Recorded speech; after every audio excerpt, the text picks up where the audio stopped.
nous avons rencontré Michel Peyresob, natif de Luc de Béarn, qui nous a dévoilé les secrets des plus vieilles pierres de Luc, celles de l'ancien monastère, aujourd'hui en grande partie détruit.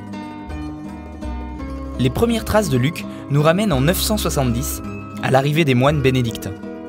À partir de cette époque, plusieurs bâtiments virent le jour. D'abord le monastère, puis l'église vers l'an 1020. C'est grâce à la découverte du cartulaire de Luc, ensemble de parchemins écrits en latin, que nous avons pu retracer la vie des moines et des habitants de Luc entre 970 et 1250. Construite bien après l'ancien monastère, la tour nous donne cependant une indication sur l'importance de ce dernier bâtiment, comme nous le montre M. Peyresob.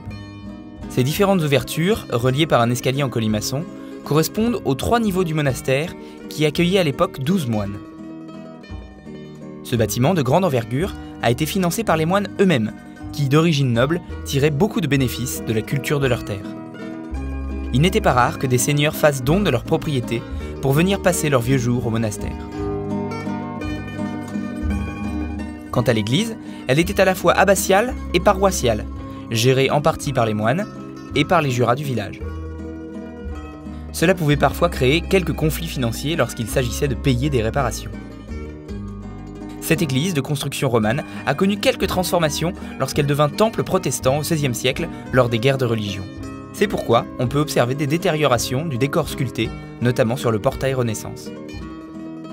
Vous avez sans doute remarqué l'état de restauration de la tour, restauration qui a été réalisée à la méthode artisanale, chaux, sable et pierres d'origine retrouvées sur place. Ce plan de conservation patrimoniale donnera lieu bientôt à de nombreuses animations autour de cet ensemble abbatial.